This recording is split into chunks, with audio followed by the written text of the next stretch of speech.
Et on nous dit encore qu'un homme doit beaucoup épargner pour devenir riche. Et c'est là que je vais m'asseoir et finir. Aïe, aïe, aïe, le pasteur est revenu, le débordement est revenu. Oh Jésus. Proverbe 11, verset 24. Tel qui donne libéralement devient plus riche, et tel qui épargne à l'excès ne fait que s'appauvrir. Tel qui donne libéralement devient plus riche, et tel qui épargne à l'excès ne fait que s'appauvrir. Selon le monde, on nous dit, comme tu es le père de famille, tu as une grande charge, tu dois garder l'argent. Tu dois garder l'argent parce que tu dois payer le loyer, tu dois payer les études, tu dois nourrir. Mais tu viens auprès de Dieu. Il te dit que si tu épargnes à l'excès, tu vas t'appauvrir. Mais si tu donnes avec libéralité, tu vas devenir riche. Tu crois quoi? Qui croit qu'il faut épargner à l'excès? Qui croit qu'il faut donner? Qu'est-ce que tu vas donner aujourd'hui? Si tu crois qu'il faut donner. Et c'est là que je vais m'arrêter. Et ces derniers temps, je veux beaucoup enseigner à l'église sur le donner. Dieu m'a dit, tu dois enseigner sur le donner. Papa, tu gagnes 100 $. Et tu dois donner 10 $ comme dîme. Est-ce que tu arrives à donner ça? Ou tu te dis, mais c'est déjà peu. C'est déjà peu. Et tu penses que si tu bouffes les 10, ça sera beaucoup. Et tu penses que si tu bouffes les 10 $ qu'il y a là, ça va résoudre tous tes problèmes?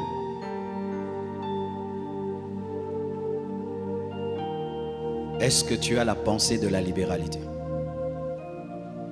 Qu'est-ce que tu as déjà donné à Dieu ou à quelqu'un de grand dans toute ta vie? Est-ce que tu as le souvenir d'avoir déjà donné à quelqu'un ou à Dieu, à l'œuvre de Dieu, une somme très grande ou un bien précieux de toute ta vie? À ton père, à ta mère, à un frère, à un homme de Dieu dans une église? As-tu déjà mené une offrande dans un culte où tu sens que vraiment aujourd'hui, j'ai vraiment donné? Beaucoup d'hommes, vous avez des problèmes financiers. Mais ces problèmes financiers ont fait de vous des chiches, des radins spirituels. Et remarquez, vous demeurez dans la pauvreté et vous y demeurez et encore et encore. Nous sommes en train de construire. As-tu déjà donné un grand sacrifice pour la construction? Nous sommes en train de déménager. As-tu fait une réelle contribution au déménagement? Nous allons recevoir bientôt 20 orateurs au 30 matin, 4 orateurs à équilibre. Est-ce que ça préoccupe même tes pensées de faire quelque chose? Nous avons culte ce soir. Qu'est-ce que tu vas donner? Ton plus petit billet ou ton plus grand billet?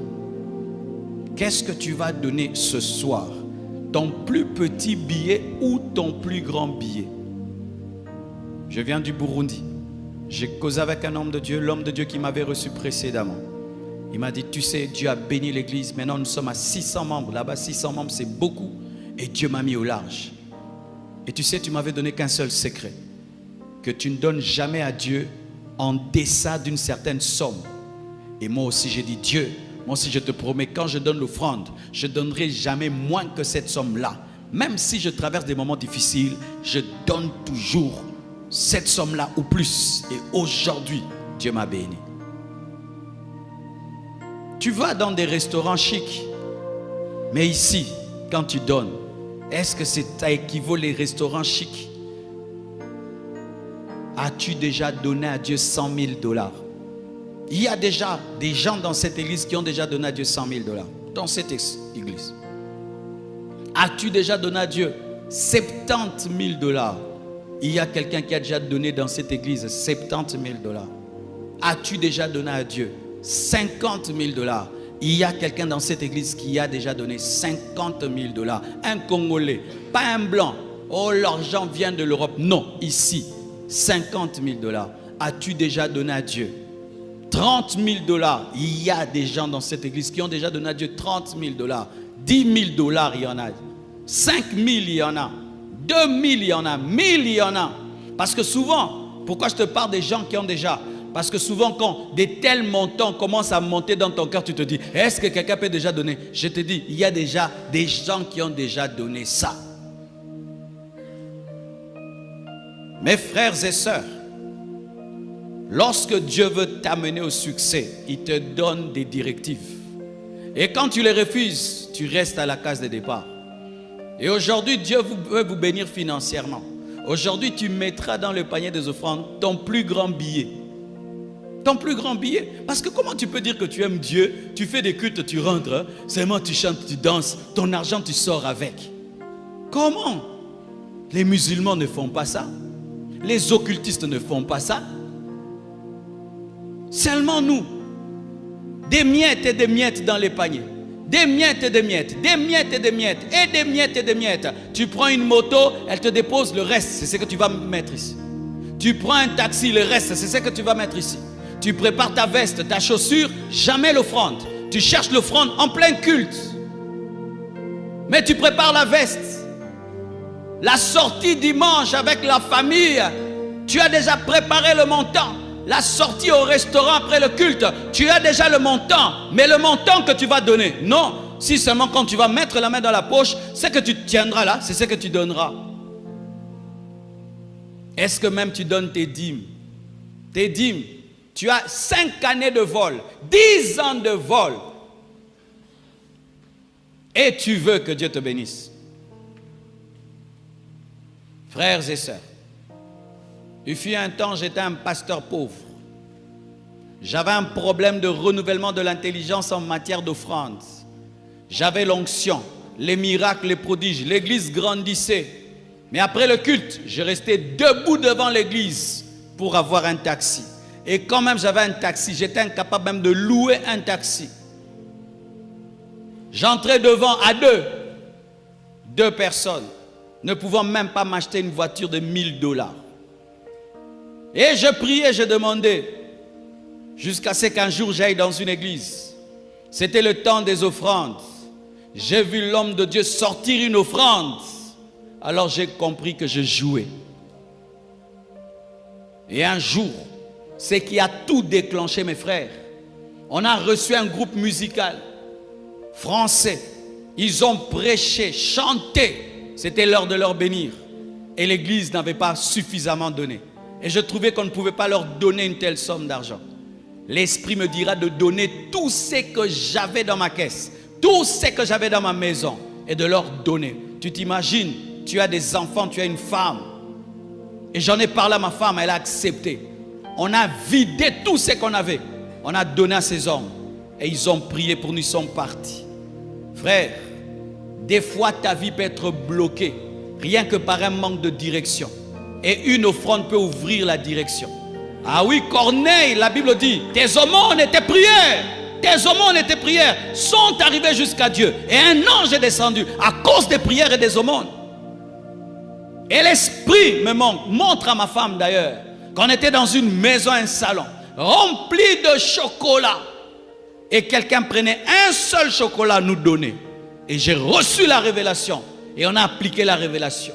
Et aujourd'hui, Dieu nous a mis au large. Vous savez qu'on a fait cette offrande, on a fait une semaine pour manger. C'était difficile. Une sœur habitait avec nous. Elle était étonnée de la pauvreté qu'il y avait dans ma maison pendant cette semaine-là. On avait accepté. Vaut mieux être pauvre pendant une semaine et devenir riche toute ta vie. Encore des miettes que tu donneras encore. Ici, tu donneras des miettes. Dimanche, des miettes. Mercredi, des miettes. Vendredi, des miettes. Et ne dis pas, je suis un étudiant. J'étais un étudiant. Lorsque j'ai reçu mes premiers $100 du ministère, mes premiers $100, j'ai pris le 3/4. Je l'ai donné dans une convention. Quand j'ai commencé l'église, pendant une année, tout ce que j'avais, je donnais à Dieu. Tout ce que j'avais, je donnais à Dieu. Je ne prenais que 50 francs ou zaïre, je ne sais plus. Et je rentrais à la maison. Je venais à pied et je rentrais en taxi, taxibus. Ne dis jamais, je suis un étudiant. Dieu ne te demande pas de donner comme le millionnaire. Dieu ne te demande pas de donner comme un riche. Il te demande de donner dans ta pauvreté.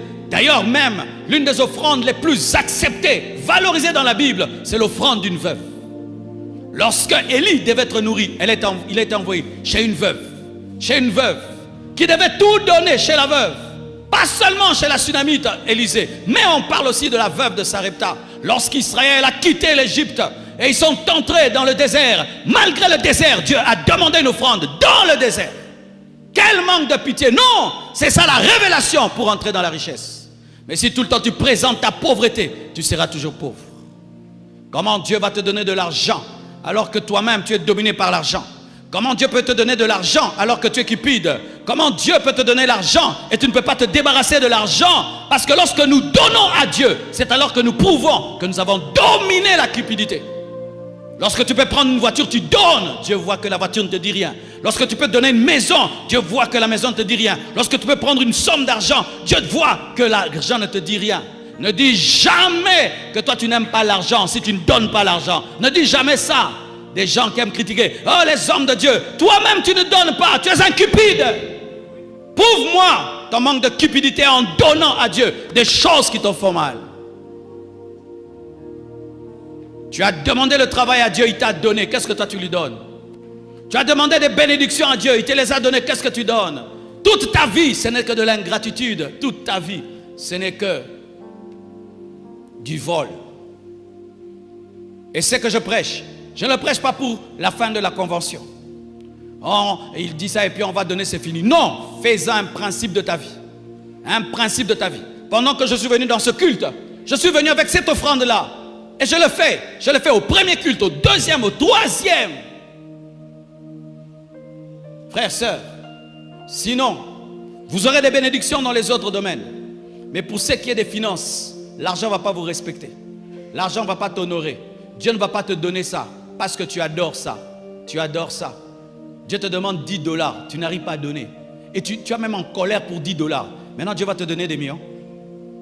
Il te dit, donne-moi le 10 $ que tu as là. Tu es fâché. Et puis tu veux que Dieu te donne 1000 $. Comment il peut te donner 1000 $? Comment il peut te donner 1000 $? Dieu te testera. Il te dit, donne-moi 10 $. Tu donnes. Ok. Il commence à te donner des 100 $. Et puis un jour, il dit, donne-moi 100 $. Tu donnes. Ok. Il commence à te donner 1000 $. Et puis un jour, il dit, donne-moi 1000 $. Tu donnes. Ah, ok. Il commence à te donner 5000 $. Il vient, donne-moi 5000. Tu donnes. Ah, il commence à te donner 10 000. C'est comme ça que les gens avancent dans la vie. Sinon, vous allez chanter, adorer. L'argent, ça va être un mystère dans vos vies. Vous allez commencer à taxer les autres. Eux, il est occultiste, il est magicien. Il n'est pas occultiste, il n'est pas magicien. Là où toi, tu ne donnes pas à Dieu, lui donne à Dieu. Lui donne à Dieu. Et je t'assure, l'argent, ce n'est pas que des billets. Je termine avec ce témoignage. Vous savez, quand on devait acheter la parcelle ici, on achetait $1 million. Une église de jeunes étudiants à $1 million. Comment une église de jeunes étudiants peut acheter une parcelle d'$1 million? Comment? Sans même un crédit bancaire. $1 million. Vous savez ce que j'avais fait? J'avais écrit le montant à droite, 1 million. Et ce qu'il y avait dans la caisse. Quand on avait 200, j'écris 200. Quand on a 300, j'écris 300. Quand on écrit 400, 400. Et vous savez, à force de mettre le montant qu'on avait à côté du montant qu'on devait avoir, $1 million n'était plus rien pour moi. Des fois, je confondais que c'était 100 000. Et à force, ce n'était plus pour moi un grand montant. Et quand j'ai cru qu'on pouvait avoir, on a eu. Tu vois la somme là qui te terrorise, tu ne l'auras jamais. Elle t'effraie déjà, comment tu peux l'avoir? Dieu ne peut pas te donner une somme qui t'effraie. Il faut que tu la trouves normale. $1 million pour moi c'est normal. Ah oui, tu me mets $1 million, je ne veux même pas transpirer. Je ne veux même pas trembler. Je ne veux même pas trouver que c'est grave. Parce que dans mon esprit, c'est un petit montant. C'est lorsqu'une chose devient petite que Dieu te la donne. Mais si elle est effrayante, tu ne l'auras pas. Parce que tu peux abandonner Dieu pour ça.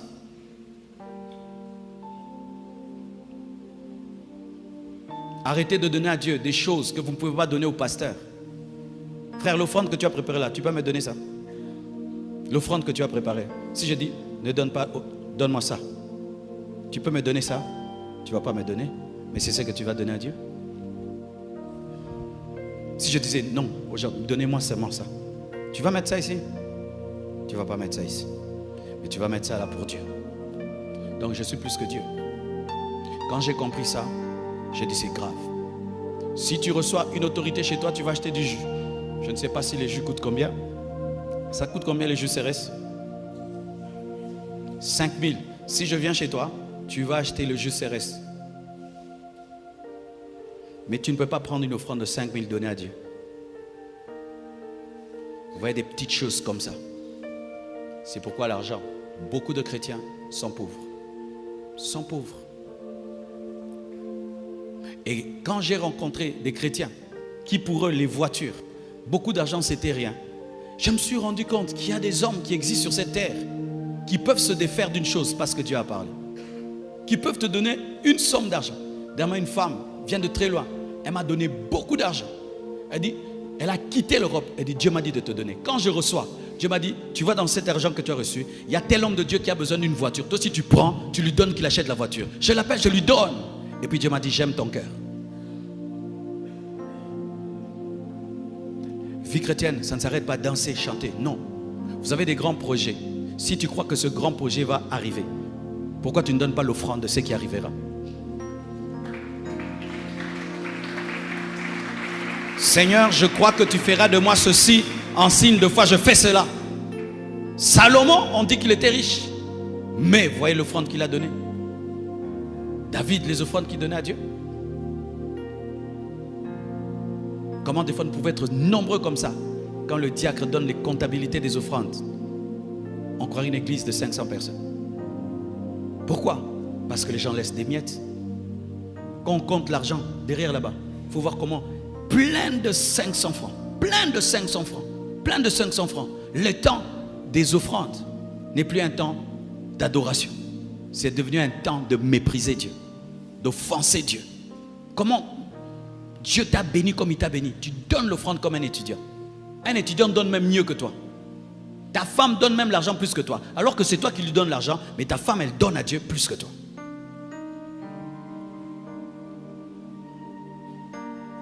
Il m'a dit de vous parler ainsi. Parce que si vous ne brisez pas votre manière de réfléchir sur l'argent, alors vous n'entrerez pas dans le projet de bénédiction de richesse. On va nous apporter les paniers d'offrande. Aujourd'hui, j'aimerais que tu donnes comme jamais tu n'as donné.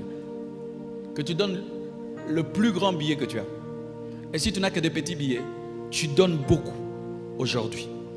Que ce soit un test et une manière de faire que tu vas continuer toute ta vie. Et tu reviendras me dire, pasteur, depuis ce jour-là, le Seigneur a commencé à me bénir. Et je sais ce que je dis. Alléluia.